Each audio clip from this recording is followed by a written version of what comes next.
ശ്രീ പഴകുളം അതും ഇപ്പോൾ പുറത്തു വരുന്ന വിവരങ്ങൾ അനുസരിച്ച് സുകുമാരൻ നായരുമായി അല്പസമയം മുമ്പ് ഞങ്ങളുടെ പ്രതിനിധി ജോസി ബാബു സംസാരിച്ചിരുന്നു. അതേ പറയുന്നത് ഇപ്പോഴത്തെ ഒരു നിലപാട് മാറ്റം അത് തെരഞ്ഞെടുപ്പ് മുന്നിൽ കണ്ടുകൊണ്ടുള്ളതല്ല, അതായത് ഒരു തെരഞ്ഞെടുപ്പ് മുൻനിർത്തിയുള്ള ഒരു നീക്കമല്ല NSS നടത്തിയത് എന്ന് പറയുമ്പോൾ കോൺഗ്രസിനെ സംബന്ധിച്ചിടത്തോളം ആ വാക്കുകൾ ആശ്വാസകരമാണോ?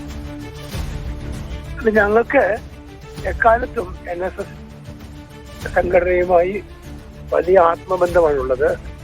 NSSന്റെ എല്ലാ നേതാക്കന്മാരുമായിട്ടും ഹൃദയബന്ധം സൂക്ഷിക്കുന്ന ഒരു സംഘടനയാണ് കോൺഗ്രസ്. പ്രത്യേകിച്ച് ബഹുമാനായ ഇന്ന് NSS പ്രസ്ഥാനത്തിന് നേതൃത്വം കൊടുക്കുന്ന ബഹുമാനായ ശ്രീ സുകുമാരൻ നായർ സാറുമായി ഞങ്ങളുടെ എല്ലാ നേതാക്കന്മാർക്കും വലിയ ആത്മബന്ധമുണ്ട്.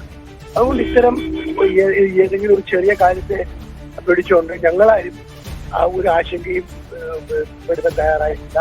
NSSനെ പോലെയുള്ള കേരളത്തിലെ നവോത്ഥാന പ്രവർത്തനങ്ങൾക്ക് നേതൃത്വം കൊടുത്തൊരു പ്രസ്ഥാനത്തിന് ഈ കോൺഗ്രസിനോട് എന്തെങ്കിലും പറയാനുണ്ടെങ്കിൽ ഞങ്ങളത് സശ്രദ്ധം കേൾക്കുകയും അവരുടെ ഉപദേശങ്ങൾ സ്വീകരിക്കുകയും ചെയ്യും. എന്തെങ്കിലും തെറ്റുകളോ അല്ലെങ്കിൽ എന്തെങ്കിലും വീഴ്ചകളോ സംഭവിച്ചിട്ടുണ്ടെങ്കിൽ അത് പരിഹരിക്കുക എന്നുള്ളത് ഞങ്ങളുടെ കടമയാണ്. ഞങ്ങളത് ചെയ്യും.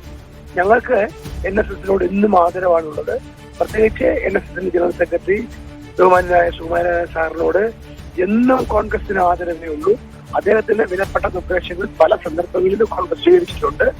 അദ്ദേഹം എന്തായാലും ഇപ്പോ അദ്ദേഹം പറഞ്ഞിരിക്കുന്നത് ഒരു രാഷ്ട്രീയ നിലപാടല്ല, അത് തെരഞ്ഞെടുപ്പിനെ ലക്ഷ്യം വെച്ചല്ല എന്ന് അദ്ദേഹം പറയുമ്പോൾ അത് നമ്മൾ പൂർണ്ണമായി അംഗീകരിക്കുക, അത് സ്വീകരിക്കുക, അത് മാത്രമാണ് ശരിയായിട്ടുള്ള നിലപാട്.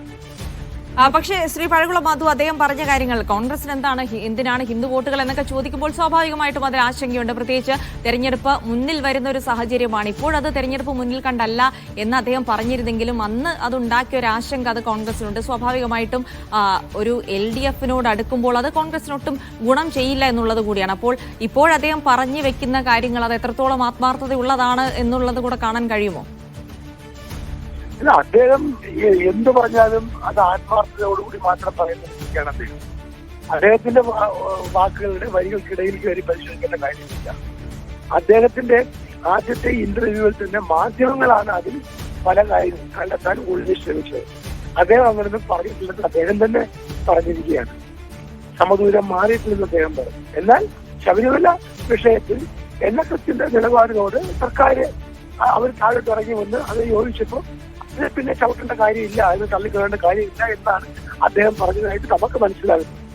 അപ്പൊ അതുകൊണ്ട് അദ്ദേഹത്തെ സംബന്ധിച്ചിടത്തോളം ഈ കാര്യങ്ങളിൽ സുചിന്തിതമായ നിലപാടുണ്ട്, അഭിപ്രായമുണ്ട്. ആ സംഘടനയ്ക്ക് അഭിപ്രായമുണ്ട്.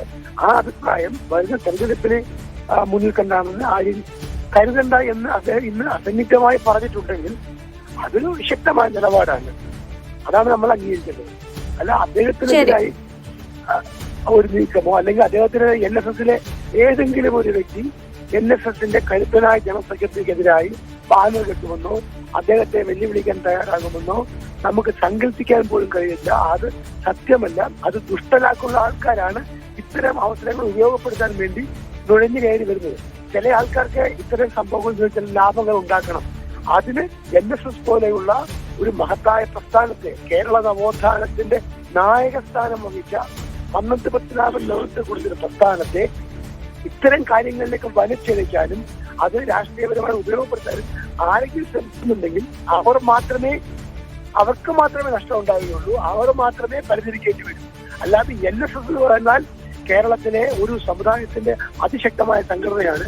അതിനെ ചോദ്യം ചെയ്യപ്പെടാത്ത നേതാവാണ് ബഹുമാനായ ശ്രീ സുകുമാരൻ നായർ സാർ.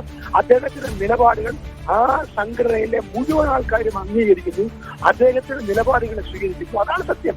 അപ്പൊ ആരെങ്കിലും ഇങ്ങനെ ഒളിഞ്ഞിരുന്നിട്ട് ഒരു ബാനർ കൊണ്ട് കെട്ടിനായി നോക്കി ഇതിലൊന്നും ഒരു സത്യവുമില്ല, ഇതൊന്നും യാഥാർത്ഥ്യമല്ല, ഇതൊന്നും സംഘടനയായി ഒരു ബന്ധവും ഉണ്ടാകാൻ സാധ്യതയില്ലെന്നാണ് ഞങ്ങളെ വിലയിരുത്തുന്നത്.